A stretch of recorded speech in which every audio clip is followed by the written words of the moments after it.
that. I don't really feel like dancing today. I don't know why. Weather's all right. I'm in a good mood. I just don't feel like dancing, which is, of course, the intro to the MMA Vivisection. We are here. This is Zane Simon for Invicta FC 22. I am joined by Dio and Victor Rodriguez, and we are going to break down this whole card coming at you this Saturday, March 25th in Kansas City, Missouri. And Vic, what are your thoughts on this card? Well, first off, I'm glad you're not intimidated by the beard gang up in here. They're ganging up on you. At least we got that part squared away. Yeah, man, I love this card. This card is really looking like it's been set up in a very action-first way. But at the same time, everything makes sense from a divisional standpoint. You don't have anybody who's 10-0 fighting somebody who's making their pro debut or anything like that. Everything seems, you got some pretty dead even matchups here, some pretty hard to predict ones, but they all look like they could be really, really fun to watch. And again, it's all about progressing and sort of clearing things up in each of the respective divisions. So a lot to look forward to. It's only 8 fights on this card, and it's on a Saturday night. So you got no UFC this weekend or Bellator, you might as well check this out. It's really going to be worth your time. Dia, what are your thoughts? Same. So fucking useless. We're starting early. Christ. I've had to put up with so much of this shit lately on everything I do. There's always somebody. If anyone should be upset, it should be me. It's like, I'll put a whole lot of thought into this. Same. Oh, okay. I guess that's equal and valid. Fuck, let's go. Hey, shit, like the first fight, I'm just going to be like, that one, but yeah. All right. Yeah, I mean, I can't really complain. I do as much prep as anybody. I'm here to host for these. I trust your enthusiasm to carry me. That's how this is supposed to go. Okay. Hot takes over here. All right. Well, on that note, on the hot take note, first fight up, featherweight bout, Felicia Spencer versus Madison McElhaney. Vic, what are your thoughts on this fight? Wow. First off, a little bit of background. We've already seen Felicia Spencer fight before, and she's got a 5-1 amateur record, 2 armbar submissions and a knockout, TKO rather. And she is 1-0 as a professional. We saw her make her debut in Invicta against Rachel Wiley, and that was a pretty crazy TKO. She's got loopy punches, some good range, and when she turns on that Hulk smash, it's pretty amazing. That's it. There's something about watching certain moments of her fights in which she sort of hits a switch and everything starts to connect for a good sequence of maybe 6 or 7 hits, and you just, it's very rare and it's very strange, but it pays off, and she's pretty surprising it when she chooses to attempt a submission out of nowhere. So that is going to be pretty fun to and very much that the unpredictability factor is going to keep people on their toes. McElhaney, for her part, 2-0 as an amateur with a TKO and 1-0 as a professional. She did end up beating Brianna Fissori, who we saw in Bellator, who's actually was back in December. Curious note, referee for that fight was Frank Twinkle Toes Trigg. Bearded Frank Trigg. Yes, Frankle Toes. Yes, Frankle Toes, yes. Aggressive, very rough around the edges. She's got a wrestling first approach. Tons of pressure, very off-kilter with a lot of her movements and her setups. But once she gets top control, she's really, really good. So it's going to be a battle of wills when it comes to the wrestling between these two. Her striking is a bit offbeat. She's got a bit of what maybe Roxanne Modafferi has been successful at, is at interrupting the timing and the pace of her opponent. It doesn't work out as well as Roxanne, but it's something that she does bust out from time to time. All these things considered, I'm going to give the edge here to Felicia Spencer. I just think she's got a better management of range. I think she's stronger, and she's just got she's got a blistering pace that I'm not sure McElhaney's seen as of yet. So I'm going to go with that. All right, Dio, give me at least as much. I want every bit as much detail as Vic just gave me. Fuck out of here. Yeah, good luck with actually. Let me know. No, But like everything said and done, I'm going to go with Felicia Spencer. Like for all intents and purposes, this is a lady hoss fight. Like these are some solid women in here, and like Vic said, well, he didn't really say it, but Felicia Spencer is just a bit more polished than what's her face? That was implied. That was Yes. implied, so I'll take credit either way. Yeah. So I'm going to go with Spencer because at some point she is going to get into one of those rhythms that she has, and it's game over after that. Like, yeah, I don't think Michaela Haney has faced anybody even close to being on that level. So yeah. Well, it is unfortunately time to note, both you guys are picking Spencer, that we don't have any odds for this card. Normally, I want to give odds, at least for the main card, at least for the few top bouts, whatever. Odds are not out for this yet. They probably won't be out until tomorrow or late tonight. So y'all are going to have to find odds on your own time. My apology. Oh my gosh, I'm just noticing Felicia Spencer's fight nickname is the Phenom. Yeah. I think we covered this the last time she fought, and I think you picked against her for that reason. No, we always talk about it was Chelsea. Oh no, yeah, yeah. Oh god, see now I'm sad. Chell dash. Why the fuck did we do this again? All right, in our next, moving right along, get to another great nickname that I think you'll both really appreciate. Cal 50 Cal Holiday facing Miranda Maverick at strawweight. And I'm sorry. Thoughts on this? What are your thoughts on 50 Cal?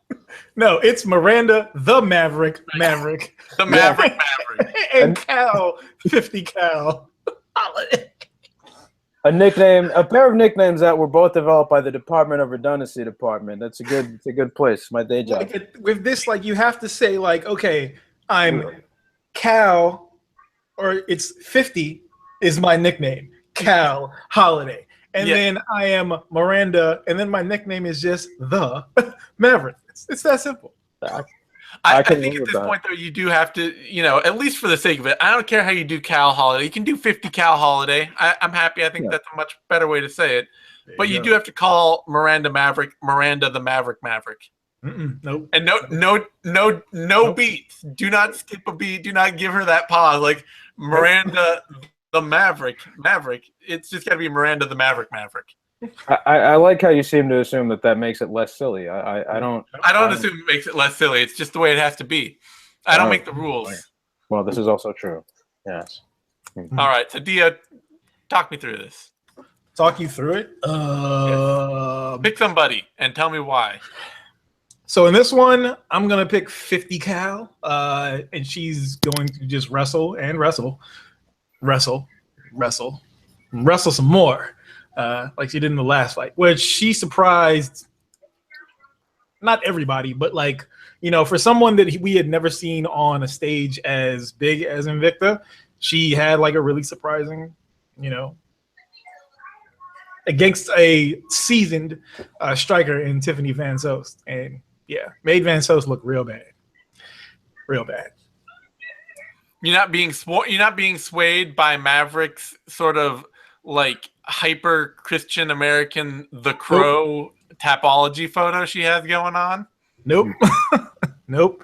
I trust no one that cannot do their eyeshadow properly. That's the RuPaul Drag Race fan. All right. That's the photographer eye, basically. That right there. That was wow. Hey, quick question. Were you referencing Black Dynamite a minute ago? I'm gonna fight and fight and fight, and then I'm gonna fight and fight and fight some more. Was that what you were doing? Sure, we'll go with that. Okay, yeah. Eminently quotable movie. Great shit. Okay, what you're gonna have here is a wrestler showdown. You're gonna have Cal Holiday, who we saw in her last fight, which was her professional debut against Van Soest. Ragdolled her at some points, did the Air Holiday suplex, professional wrestling style. I mean, she's just really very imposing with her physicality, not afraid to take crazy risks. 4-0 as an amateur. All those were decision wins, but they left no real doubt, at least in most of them, as to who the winner of those fights was. Pretty good with her chain wrestling as well. Pretty good with her setups. It doesn't really matter if she comes in on an off angle or if she doesn't time it right. She's still going to find a way to rectify things and get the fight to the ground. Her striking in the stand-up department, pretty basic. It's nothing to write home about, but it's getting better.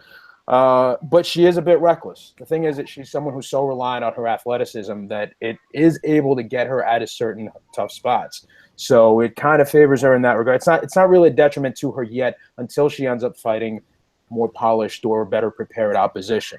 Whereas Maverick is someone who also has a wrestling base. She's been wrestling, I believe, since high school. 7-1 as an amateur, 5 submissions, 2 TKOs. 1-0 as a professional with a rear naked choke win. And we saw young her as hell actually, too. And yes, I think she's only 19 because she's still in college actually now.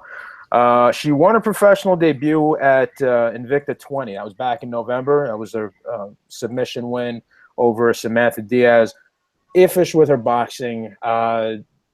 Not really that much going on there. And that's, I think, really where she's going to be falling a bit behind. If she starts getting flustered in the stand-up department just enough for Holiday to be able to capitalize with a takedown, that's where things are going to start getting a little hazy for her.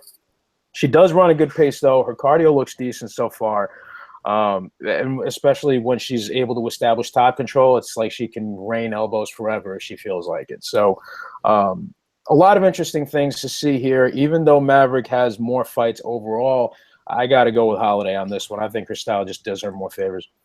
Yeah, and in just about every fight, there's one moment where, like, you'll see this with like certain people that wrestlers where they will pick somebody up and slam them, and you can see the fight leave the other person's body, and they're just like, well, fuck this. I am out. So yeah, be on the lookout for that. All right. That brings us to a strawweight battle. Up next, Suna David's daughter versus Mallory Martin. And Vic, what are your thoughts? Well, starting off with Mallory Martin, she has a 6-1 amateur record as far as I could find, with 3 submissions and 1-0 as a professional. The submission thing may seem a little surprising to some because she has a bunch of Muay Thai and kickboxing bouts. It seems to be her bread and butter, really where she started things off.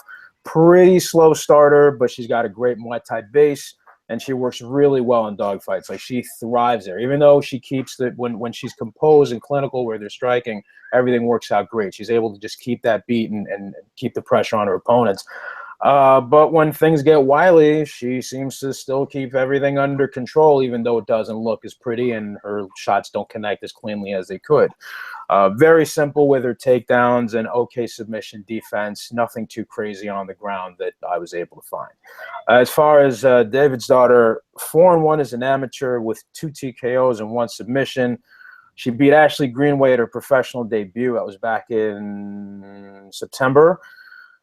She's very prone to sacrificing striking defense in order to land that shot. She's kind of got what people refer to like the Mexican boxing style of eating 5 shots in order to land one really, really good one.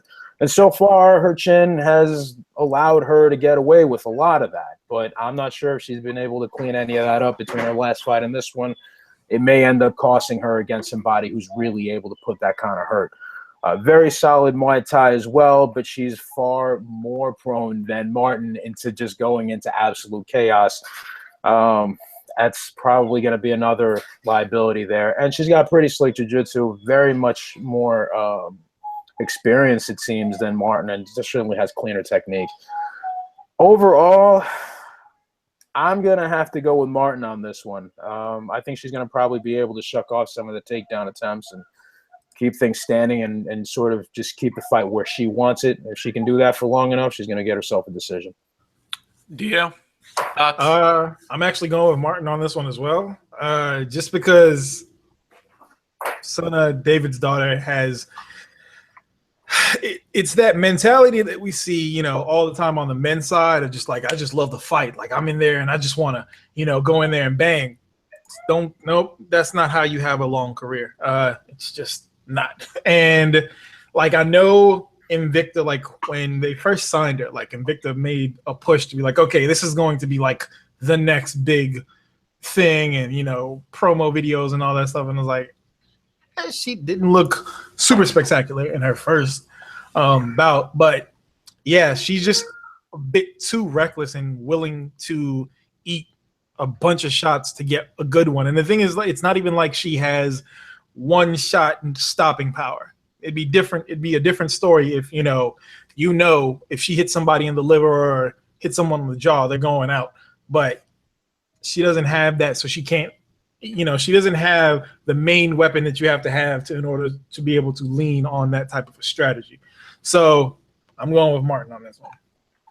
All right, both picking Martin. And that brings us to another strawweight bout. A lot of strawweight fights in this card. Mm-hmm. I mean, that's like, when you look at the averages, like height and weight and things like that, we're probably going to see more in that range than, any other. For people worried that the UFC may have overly depleted the strawweight division for Invicta, it's not happening. Nope. No.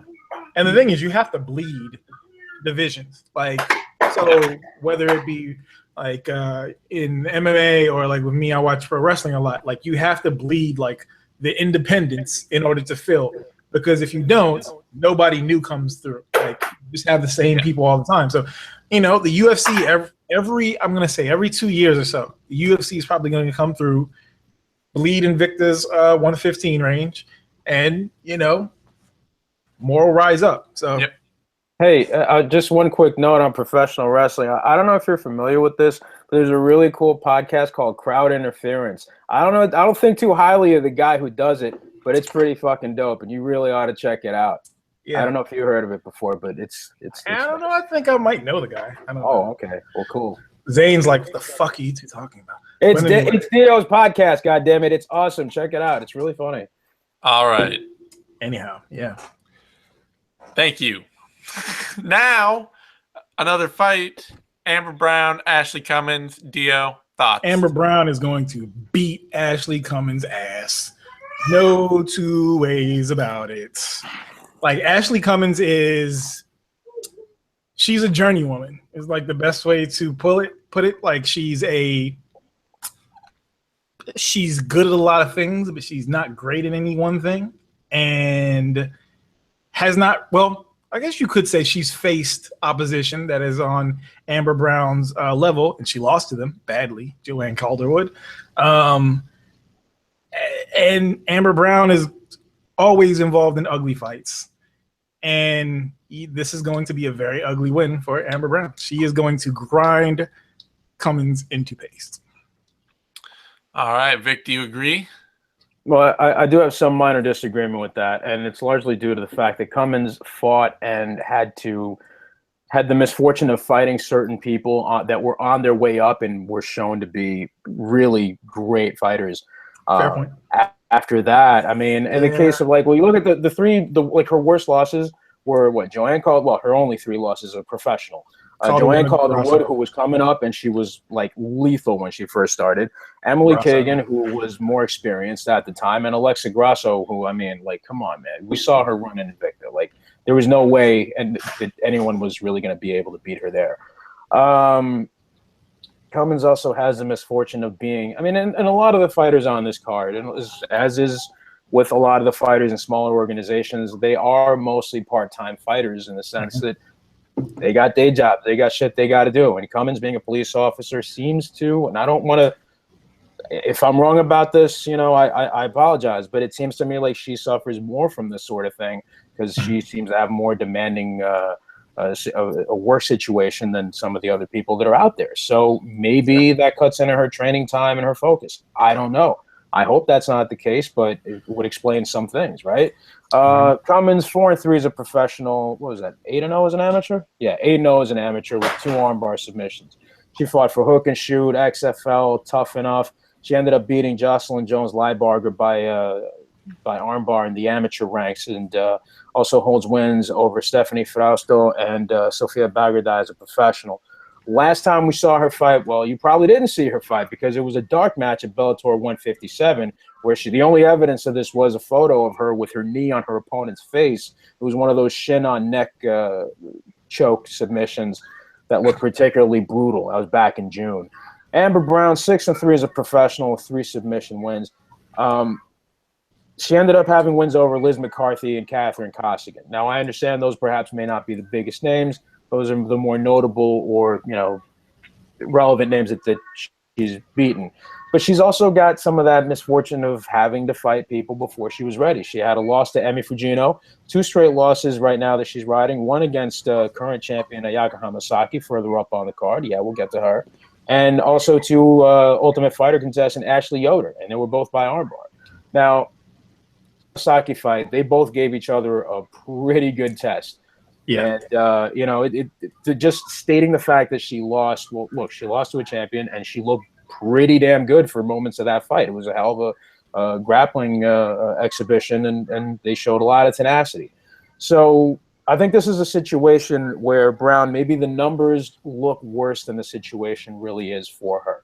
And yeah, you know what? I'm going to have to favor her over Cummins here because I think she's in better condition. I think she's got better and cleaner striking. I think her wrestling is a lot better, and her submission savvy seems to be a couple of steps ahead. That's not to dump on Cummins. I just think that that's kind of how things have gone, unless she's changed things dramatically in her training between her last fight and now. And Brown's probably going to have a chip on her shoulder. That's not a place where I would want to be for anybody in the division. So that brings us to an atomweight bout. Jinyu, is it no longer Jinyu Frey? It's still Frey. It just depends where you find her. Okay. Jinyu Frey coming in for an atomweight bout against newcomer Janisa Morandin. Vic, what can you tell me about this? Yeah, I got a bunch of problems with this one here. All right, just to do this in a very brief manner. Frey's 5-2 as a professional, 2 submissions, and that brutal and immortal knockout over Darla Harris. We've talked about this, I think, every time she's fought. Jesus Christ. So Darla Harris, rest in peace. Submission loss to Jody Escabel, and that bullshit loss to Hamasaki, which should not have been declared a loss at all. Really, that should not have been a doctor stoppage. And probably it's too long for us to litigate right now. She did beat Erica Taburcio and Casey Robb, and she also did beat Liz McCarthy. Now, she's going to be fighting Janisa Morandin, who's coming out of the Brazilian circuit looking like an absolute killer in her matches, apparently. There's only video of one finish in her MMA fights that I was able to find. And I just want to know, she is undefeated at 9-0. All of her fights have been as a professional. 1 submission win. Her boxing's okay. Her takedowns look kind of okay. Nothing really too crazy, especially for someone who doesn't really have a wrestling background. They're all very basic. Not a very good clinch, but her jiu-jitsu basics and fundamentals are very good. She goes from guard to half guard to side control to mount effectively. Beautiful stuff from there, right? Here's a problem. Look at who she's fought. I'm just going to read off the current records of some of the people that she's faced. Cindy Candido, 0-6. Ana Luisa de Jesus, 0-1. Elena Ribeiro, 2-8. 0-2. Let me see here. Tayana Christine has 2 losses, both of them. And both Morandin. So, okay, let me see here. 0-2, 4-6, 0-1. I don't know what the hell they're doing here.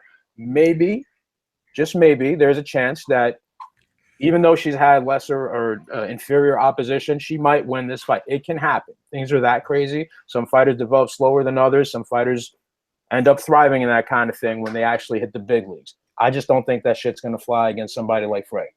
So there you have it. All right. Dio, what are your thoughts? Like, I hate to say same, but same. Like, this is something that I've said so many times when it comes to Brazilian fighters. A lot of times, like, they are an unknown quantity more often than not. It's nigh impossible to find fight footage on them. And, when they do, it usually isn't the entire fight. And in this situation, like, this feels a lot like, what's that promotion? Is it Shock Fights or whatever? No, Shock Fights was the guys that had the taser things on it. Tasers on it. What is the one where, like, they have, like, people get the ridiculous records, go to the UFC and just get bombed? Oh, yeah. Well, there's Gladiator and there's Explode. Yeah. Explode. There we go. Explode. This feels like an Explode type situation where someone's had a rocket strapped to their back. Well, Aspera is like, this is a southern versus northern Brazil thing too. Aspera FC, where she's been fighting out of, and Astra Fight Team are like in southern Brazilian gyms, I believe, and they are like Astra Fight Team is notable for producing can crushers, and Aspera is where they do all their can crushing. Like it's and like that's a bad this is a bad situation to put your fighter in with Jin Yufrei. Like she's had, kind of iffy situations. Hopefully there's no bullshit where the fight gets stopped, cut, when if it were men, let's be real, it would have kept on going. But if you put someone like that is only crushed cans up against someone like Jin Yufrei, there's a very high chance that something bad is going to happen to them that is going to affect their career in the negative going forward. Because as we've seen with Frey, like when she has those like little pieces of, where she shows up and is just amazing, she could light Marindin on fire. So yeah, like that, this is, I understand what Invicta's doing, but for Janessa's management team, y'all might have fucked up here. Yeah, it's worth noting, basically, like Aspera Fight Team, they have like 40 or 50 fighters listed on Tapology being registered out of that gym, and not one of them with more than 4 fights has a losing record. Yeah, that's never a good idea. That's like, never a good. Their top fighters, they're like 32-1, 31-1, 35, 20. They must be a fucking factory of amazing individuals. Yeah, right? But when you look at their losses, all of the losses came when they finally went to bigger stages. Yeah. They hit that ceiling hard. Yeah. So they're really, unfortunately, pretty notable for producing can crushers who do not translate well to the U.S. Well, I mean, that said, Darren Till is their one UFC fighter at the moment, I believe. They might have another, but I believe it's just Darren Till. Who hasn't fought since 2015. He hasn't fought for a while, but he is a legit, powerful athlete. A lot of these guys are really legit athletes. They're great athletes. They're really they have some power striking or a good skill set. They just have zero ability to know how to face real competition and a lot of massive gaps in their game. Yeah, I mean, this is similar, and it's not very common for Invicta to sign someone like this, but I mean, maybe they just see something in her, like Mariana Moraes, who was the girl who Modafferi fought after losing to Vanessa Porto. That was very, very one-sided. You're like, she's what, 9-0 or 9-1 at the time, but it showed because when you look at her again, the people that she was fighting, and then you bring her in there against somebody who's certified. I mean, with isn't a hard play. Like, what are you going to do? These women, a woman who has 9 pro fights crushing cans is more experienced than 3/4 of the women in the world in MMA. Yeah, I guess. I mean, it makes sense. I'm just saying. It is.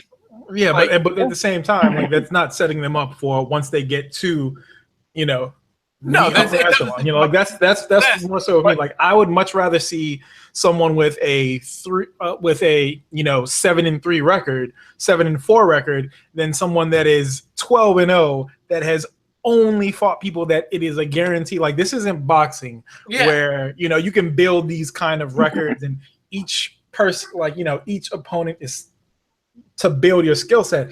And MMA is just like, okay, well, they've got to get cage time and get their ring psychology up to whereas they can, but then once you get up there and somebody busts you in the mouth, that's a bad look when you get up there and you don't know how to face adversity. Like, that's a bad place to learn.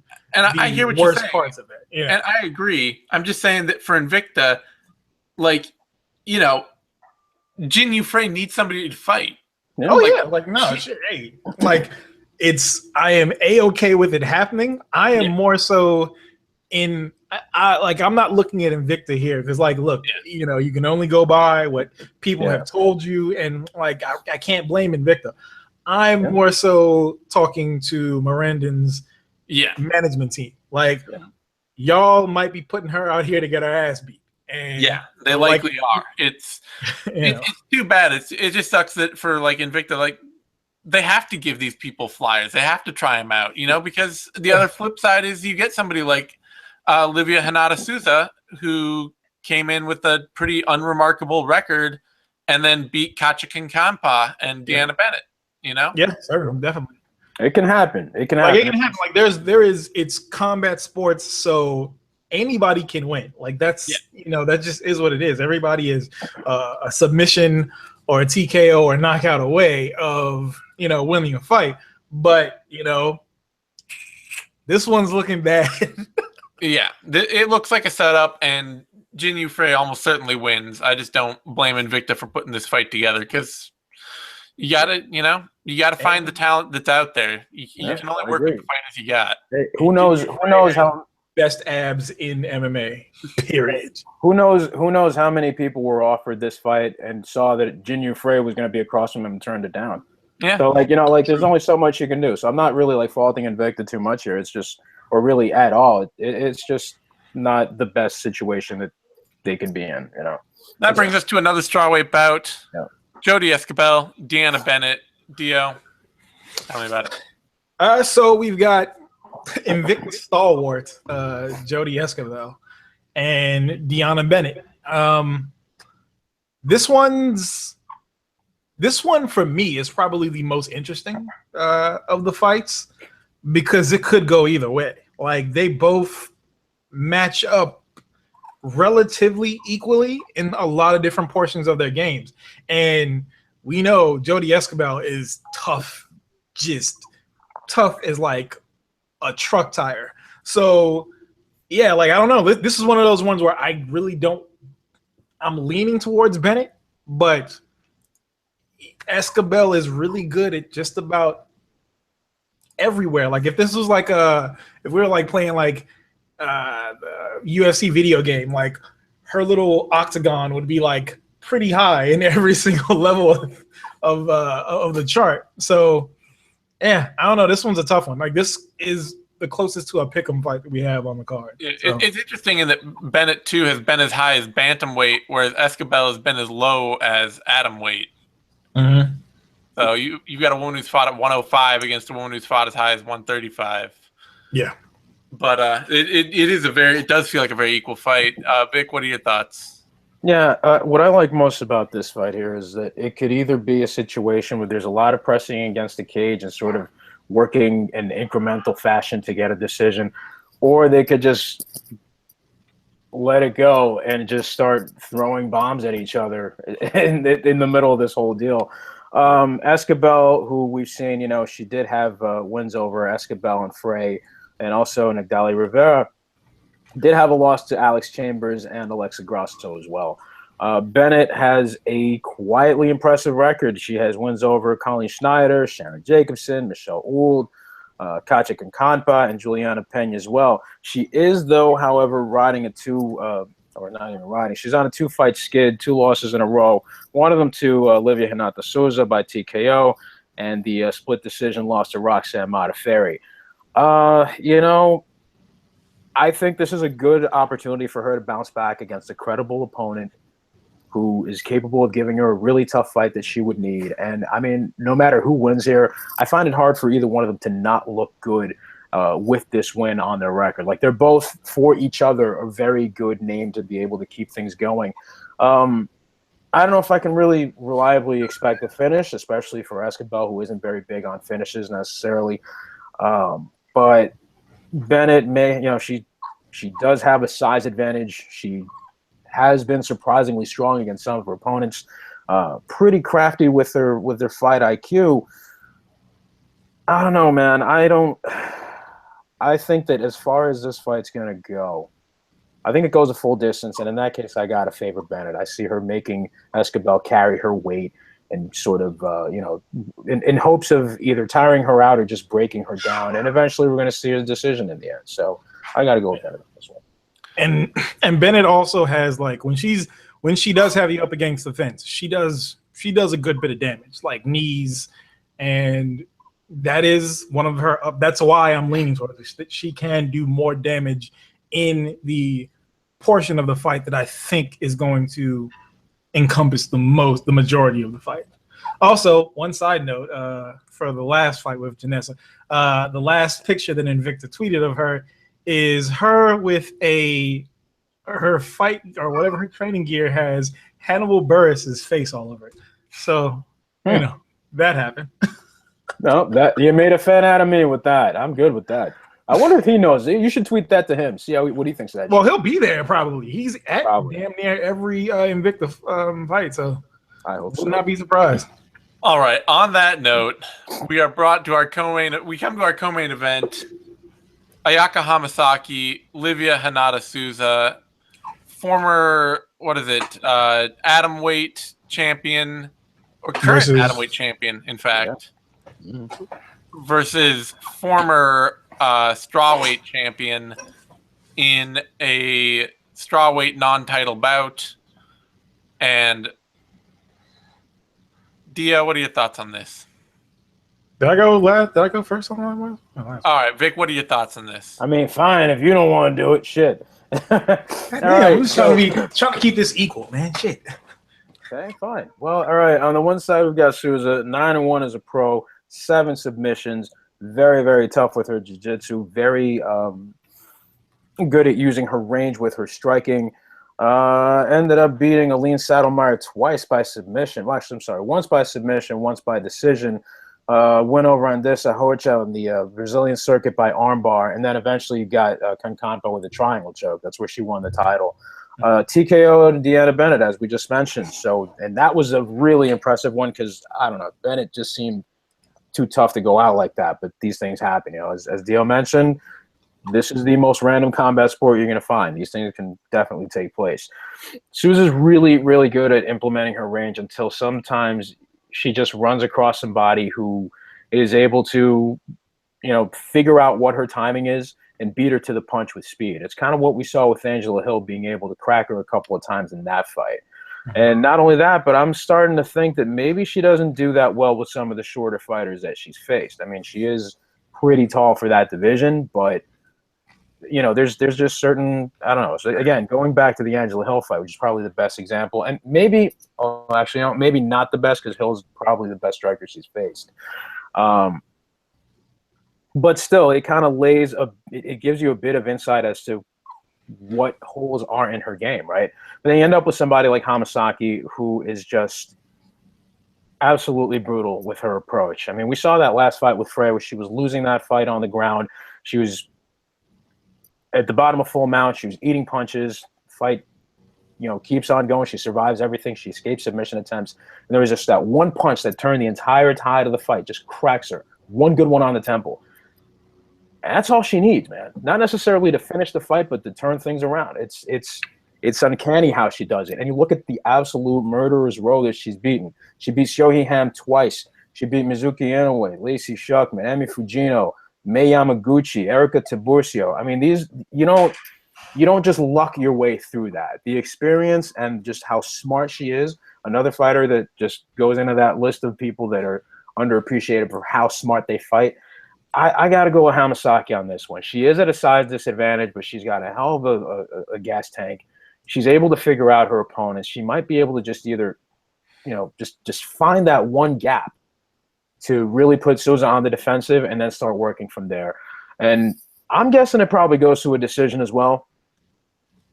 But, you know, it certainly won't be easy. Souza could very, very easily bounce back and get her with some kind of choke, probably some sort of anaconda choke, or maybe even a rear naked choke at some point. I do have faith in her ground game to be able to do that, but I just can't bet against Hamasaki. I got to go with her on this one. All right, Dia, what are your thoughts? Yet again, Vic and I agree on this one. Man, this is not working out for my hopes of a race. I'm sorry. Damn face. Can we just know for a moment? We're just gonna pull back behind the curve for a brief second. Usually, before we do these, like a day or two in advance, you know, there might be a message or two between Dio and I where we just kind of like, you know, just questions about fights and stuff. Like, yo, what do you think is gonna happen here? I don't know. It's never really anything extensive. This is probably the first time we've done this where we had no communication about any of these fights prior to. Yeah. And we've agreed the most on all this shit. This is like, I'll be real. I had completely forgotten that Invicta was. I thought it was like still another like month and a half away. So yeah, that was this. Yeah, this is a thing that just happened to play out that way. Yeah, but yeah. So Hamasaki is super solid. You know, just about everywhere. And as Vic said, she can turn, like, once she turns the tide, it's very hard for the other fighter to dig out of that hole. Like, usually it's, you know, whatever it is that she does, it's, you know, once that happens, that's basically the end of the fight. But, you know, Souza is, you know, she's really good, and she is the physically taller. I'm not sure if she's going to be the physically stronger of the two fighters, but you know, the thing that worries me most about Souza is she can get kind of laxed and almost like she showboats a little bit, like starts to showboat a little bit.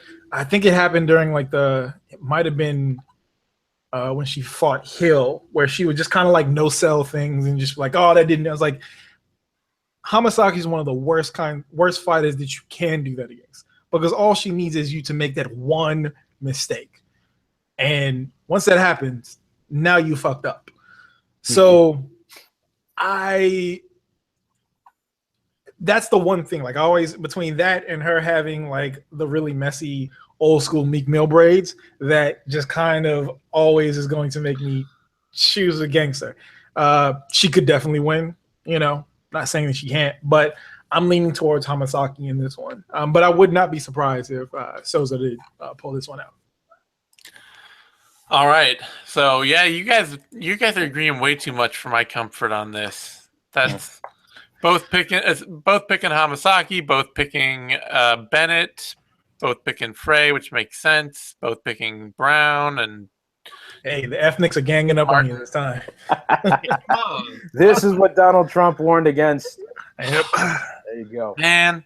All right, that brings us to our main event: Tanya Evinger, Yana Kunitskaya, and Dio.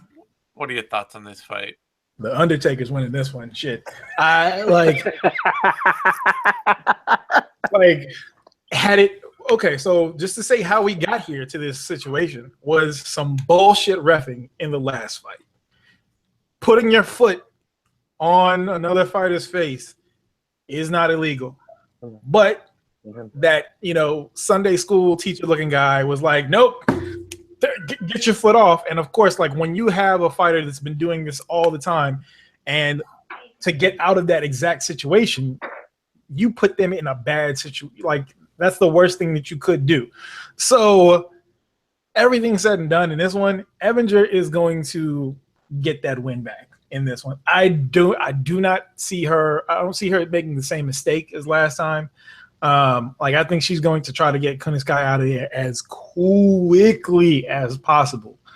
So yeah, you know, no disrespect to Kunitskaya, but you did not win that fight on your own merits. That was somebody else's, you know, lack of knowledge when it comes to how to be a referee. So, all right, Vic, do you have any thoughts on how this could go differently after the first time? Not really. No, I mean, the only thing I can think of is Evinger being a little more careful on the ground, but I don't really see there being that much variation. Now, Kunitskaya, definitely clever, probably more clever than Evinger gave her credit for, but it's not like it was a situation in which Evinger was not going to be able to escape if not for the referee's mistake. Referee by the way, his name is Mike England. He's reffed a bunch of these fights. I don't know how he made that mistake when he's been a referee for this long. That's a very strange, you know, it's not like there was a stomp or anything. It was a matter of simply placing your foot on the face and pushing upward. Yeah. We've seen this in Strikeforce, Bellator. We've seen this in every major organization. There's every once in a while there's a guy from bottom applying an armbar, and that's just it's a valid escape under the unified rules. But it is what it is. The commission overturned it. That's why we have a rematch. And I think, if anything, we're probably going to see a little more stand-up in this one. I think Evinger's, who has every right to be confident in her hands, is going to do more standing. And then when she feels she's broken Kunitskaya enough, then she'll be able to work for the takedown, use her superior wrestling, and then try to go for the finish there. And so, Dio, you mentioned fighters coming in with a chip on their shoulder. Wait till you see this shit. Right. This is going to be a very big problem, and no one should be envious of Kunitskaya's position in the world right now. So, yeah, I definitely predict Evinger by TKO or submission, probably late in the first, if not midway in the second. All right. Well, on that note, any final thoughts before we wrap up the show? Yes, a few final brief things here. Invicta did have some three signings recently. Kelly D'Angelo, local Missouri fighter, who is 5-0 as an amateur, 2-0 as a pro. They also picked up former UFC fighters Kelly Fashholtz and Milana Dudieva. So good for them on doing that. Nice sign of encouragement as to what their 135 division can be, maybe help build these fighters back up. They haven't made any other acquisitions as of yet. I'm still holding out personally for them to pick up Kaylin Curran because, hey, she's a better fighter than what her recent activity has shown. Yeah. And one last thing, boxing phenom Heather Hardy was supposed to be on the January card. That got scratched due to injury. We were hoping she would be able to make it on this one. She's still not going to be here. No sign yet as to when she'll be able to make her debut for Invicta. But she is still apparently under their banner, and let's hope we see her soon. Yep. All right. And like you said on with Kaylin Curran, like this is something that we're probably going to see a lot. We saw it happen with Angela Hill, where fighters get thrown to the wolves, and 2-3 losses later, they're out of the organization. And in women's mixed martial arts, you are going to see a lot of that because there's not a ton of places that you can really fight, without being thrown to the wolves. Because if you go over to Japan, you're going to get fed to some 27-0 or 27-4 fighter that you have no business fighting at your level. So, a lot of, and with the 115 division, as Angela Hill called it, like I get what she called like the cute division or whatever. It was the shit. A lot of people got rockets strapped to their backs way before they approved themselves to actually be, worth that kind of promotion. So hopefully, Invicta does become a place where, they can go and thrive, or at least they can go before they get to the big stage so that they can go ahead and get that ring time and, face adversity and, actually be able to hone their skills as opposed to being thrown in with somebody that's just on a level way, way, way above, where you currently are in your career. Because when it comes to think about what fans, if somebody sees somebody get beaten really badly one time, that's it. They're never going to, more often than not, they are not going to forget that, and they will constantly bring that up. So the more that is done before they get to the big stage, the better. All right. On that note, it's time to close the show. You can find me on Twitter at TheZaneSimon. You can find Dio on Twitter at I'm Just Dio. You can find Vic on Twitter at Vic M. Rodriguez. You can find all three of us over at Bloody Elbow in our various ways and means. I'm a ghost. Dio is a ghost, so you mostly just find him on Twitter talking nonsense. Yep. And I will be back for another MMA Depressed Us next week. I don't know if there's a Bellator card that'll let you see Vic as well. There might be. And we will be back with all the other BE shows. If I Did It, Care Don't Care. Oh, not Care Don't Care, but If I Did It, Knuckle Up, Heavy Hands, all that good stuff. So tune in for all that. Give us a thumbs up over on YouTube. That helps a ton. And subscribe to our YouTube channel, MMANation.com, where you get all the rest of our Bloody Elbow content. And we will see you all next time.